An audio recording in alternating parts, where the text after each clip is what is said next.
सब कुछ अपने आप ही प्राप्त हो जाता है। धन, धान्य, निरोगी शरीर, लंबी आयु, संतान आदि। उसी प्रकार जो भी भक्त महाकालेश्वर के दर्शन कर अपनी मनोकामना करता है, उसकी मनोकामना जरूर पूरी होती है। सिर्फ और सिर्फ महाकालेश्वर ज्योतिर्लिंग के दर्शन करने मात्र से ही ये सारे संभव हो जाते हैं। मित्रों, ये स्कंद पुराण है। आज इस शास्त्र के माध्यम से जानेंगे कि महाकाल के दर्शन से चुटकी में कैसे हमारी मनोकामना पूर्ण होती है। ये अद्भुत और अचूक उपाय अपने जीवन में एक बार करके देखें। जो भी कामना जो अभी तक पूरी नहीं हुई हो, ये देखने के बाद अवश्य पूरी होगी। ये स्कंद पुराण का अध्याय है, महाकाल के समीप जागरण की महिमा, राजा रुद्रसेन का पूर्व विधान। सूत जी कहते, पूर्व काल में इक्ष्वाकु कुल को आनंदित करने वाले रुद्रसेन नाम से प्रसिद्ध एक राजा थे। सब गुणों से संपन्न, क्रांतिपुरी उनकी राजधानी थी और उनकी परम प्रिय धर्मपत्नी का नाम पद्मावती था। राजा रुद्रसेन वैशाख मास की पूर्णिमा को सदैव रानी पद्मावती के साथ थोड़ी सी सेना लेकर चमत्कारपुर के क्षेत्र में भगवान महाकाल का दर्शन करने के लिए जाते और भगवान महादेव के आगे स्त्री सहित श्रद्धा पूर्वक बैठकर रात्रि में जागरण करते थे। उपवास करके महादेव जी का चिंतन करते हुए रात बिताते थे। फिर प्रातः काल उठकर स्नान करके धुले हुए वस्त्र पहन पवित्र हो ब्राह्मणों एवं तपस्वी जनों को दान देते थे। साथ ही अन्य शस्त्रों, दीनों, अंधों और कंगालों को अन्न वस्त्र बांटते थे। इस प्रकार प्रतिवर्ष वे वैशाख पूर्णिमा को वहां की यात्रा करते और महाकाल देव के सामने रात भर जागते थे। इससे उनका सदा अभ्युदय होने लगा और शत्रु अपने आप नष्ट होने लगे। एक समय उसी अवसर पर जब राजा हाटकेश्वर क्षेत्र में आए, तब उन्होंने देखा महाकाल देव के समक्ष अनेकानेक देशों और दिशाओं से श्रेष्ठ ब्राह्मण वहां आए हुए हैं। वे सब वेद पाठ में तत्पर और परस्पर देवों, ऋषि, मुनियों एवं प्राचीन राज ऋषियों की कथा वार्ता कर रहे हैं। राजा ने क्रमश उन सबको प्रणाम किया और स्वयं भी उनसे अभिनंदित होकर एक और बैठ गए। कथा समाप्त होने पर मुनीश्वरों ने पूछा, राजन, तुम प्रतिवर्ष वैशाख की पूर्णिमा को दूर देश से यहाँ आकर केवल रात में महादेव जी के सामने जागरण करते हो। तीर्थों में जो स्नान, दान आदि अन्य क्रियाएं बताई गई है, उन सबको छोड़कर पहले तुम इस जागरण कार्य की ओर ही ध्यान देते हो, अतः इसका फल क्या है सो हम लोगों से बताओ। राजा ने कहा, प्रियवरो, आप लोगों ने जो कुछ पूछा है यह यद्यपि गोपनीय रहस्य की बात है, तथापि मैं आपसे कहूँगा, प्राचीन काल की बात है। मैं विदेश नगर के वैश्य कुल में उत्पन्न हुआ था। मेरे पास धन का सर्वदा अभाव था।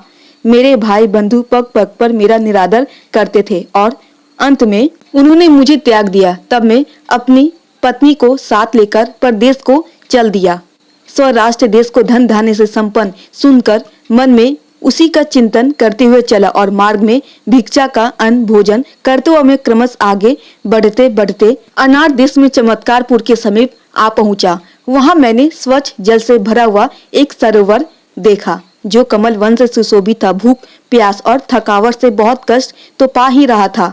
वहां पहुंचकर मैंने उस सरोवर के शीतल जल से स्नान किया। तत्पश्चात मेरी स्त्री ने मुझसे कहा, नाथ, इस जलाशय से कुछ कमल संग्रह कर लीजिए जिससे आज का भोजन चले। यह पास ही इंद्रपुरी के समान मनोहर नगर दिखाई देता है, वहां चलकर इन कमलों को बेच लेना चाहिए। तब मैंने बेचने के लिए बहुत से कमल संग्रह कर लिए और चमत्कारपुर में आकर सब और भ्रमण किया, किंतु कोई भी मनुष्य उन कमलों को खरीदता ना था। भूख के मारे में दुर्बल हो रहा था, मेरा गला सूख गया था। उस समय सूर्यास्त हो गया। तब मैं वैराग्य भाव को प्राप्त होकर स्त्री के साथ एक टूटे फूटे मंदिर में गया और उन कमलों को पृथ्वी पर रखकर लेट गया। तुरंत आधी रात बीतने पर मैंने गाने की ध्वनि सुनी। तब मेरे चित्त में विचार हुआ कि निस्संदेह आज यहाँ जागरण का पर्व है, अतः चलो, यदि कोई मेरे इन कमलों को मूल्य देकर ले लेगा जो भोजन की व्यवस्था हो जाएगी। ऐसा निश्चय करके कमल लेकर मैं अपनी पत्नी के साथ जहां से गीत की ध्वनि आ रही थी उसी ओर चल दिया। वहां जाने पर मैंने देवताओं के स्वामी भगवान महाकाल को श्रेष्ठ द्विजों द्वारा पूजित होते देखा। वे द्विज भगवान के आगे बैठकर जप और गीत में लगे थे। कोई नृत्य करते, कोई गीत गाते, कोई होम करते और कोई धार्मिक उपाख्यान करते थे। तब मैंने एक व्यक्ति से पूछा, यहाँ क्यों जागरण किया जाता है? उसने बताया कि आज भगवान महाकाल की प्रशंसा के लिए उपवास पर्यान ब्राह्मणों द्वारा भक्तिभाव से जागरण किया जाता है। आज वैशाख मास की पूर्णिमा तिथि पूर्णिमा है। इस समय जो मनुष्य भगवान महाकाल के आगे भक्ति पूर्वक जागरण करता है वह निश्चय ही स्वर्गलोक को प्राप्त होता है। तब मैंने कहा, भद्र पुरुष, मेरे पास कमल के फूल हैं, इनको ले लीजिए और बदले में मूल्य दीजिए जिससे मेरा भोजन चले। तब उसने 3 पल सुवन देना चाहा। यह देखकर मैंने सोचा, स्वयं ही क्यों न इन कमलों से देवेश्वर महादेव जी की पूजा करूं। जान पड़ता है पूर्व जन्म में मेरे शरीर से कोई भी पुण्य नहीं हुआ था, इसीलिए इस जन्म में मुझे ऐसी दुर्गति भोगनी पड़ती है। किंतु क्या करूं, मेरी प्रिय वदनी पत्नी का गला भूख के मारे सूखा जा रहा है। इसमें संदेह नहीं कि यदि अन्न उपलब्ध नहीं हुआ तो यह कल जीवित नहीं रह सकेगी। इस प्रकार चिंता में पड़े हुए मुझसे मेरी विनयशीला पत्नी ने मधुर वाणी में कहा, नाथ, धन के लोभ से इन कमलों का विक्रय ना कीजिए। आज अपने पास अन्न न होने से स्वतः उपवास व्रत प्रयाण योग लग गया है। भूख के कष्ट से हम अब तक तो जागते ही रहे हैं, शेष रात्रि में और भी जागरण कर लेंगे। हमने सरोवर में दिन के समय स्नान करके देव पूजन किया ही था। इस समय भी इन कमलों से हम भगवान महाकाल का पूजन करें, इससे हम दोनों का परम कल्याण होगा। पत्नी के ऐसा कहने पर हम दोनों ने बड़ी प्रशंसा के साथ कमल पुष्पों से महादेव जी का पूजन किया। भूख की पीड़ा से नींद तो हमारे पास आई नहीं। प्रातः काल जब सूर्योदय हुआ उस समय भूख से पीड़ित होकर उसी स्थान पर मेरी मृत्यु हो गई। तब मेरी पत्नी ने मेरे शरीर को लेकर बड़े हर्ष के साथ चिता की अग्नि में प्रवेश किया। उसी पुण्य के प्रभाव से मैं प्रांतिपुर का राजा हुआ और मेरी पत्नी दर्शन देश के राज की पुत्री हुई, जिसे अपने पूर्व जन्म की बातों का भी स्मरण था। दर्शन राज ने इस स्वयंवर रचाया और उसमें इसने मुझे पहचान कर मुझको ही वरण किया और मैंने भी इसे अपने पूर्व जन्म की पत्नी समझकर अपनाया। इसी कारण से मैं प्रति वर्ष वैशाख पूर्णिमा को यहाँ कर अपनी धर्म पत्नी के साथ महादेव काल के सामने जागरण और पुष्प, धूप तथा चंदन आदि के द्वारा उनका पूजन करता हूँ। ब्राह्मण, उस समय तो मैंने बिना श्रद्धा के ही जागरण किया था, तथापि महादेव जी की कृपा से मुझे ऐसा फल प्राप्त हुआ। अब मैं जो श्रद्धा पूर्वक शास्त्रोक्त विधि से जागरण कर रहा हूँ, इसका फल भगवान मुझे कितना उत्तम देंगे यह मैं नहीं जानता।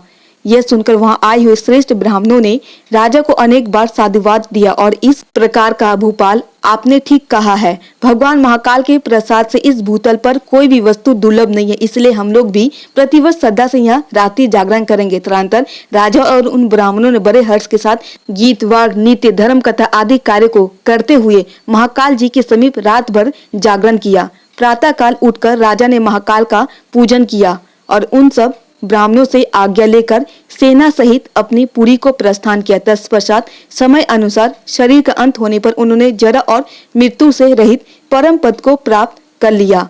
सुत जी कहते हैं, महर्षियों, इस प्रकार मैंने आप लोगों के समक्ष भगवान महाकाल के उत्तम महात्म्य का वर्णन किया है, जो सब पापों का नाश करने वाला है। मित्रों, उम्मीद करते हैं ये उत्तम कथा के माध्यम से आप भली भांति समझ गए होंगे कि अपने जीवन के समस्त कष्टों को कैसे दूर करें।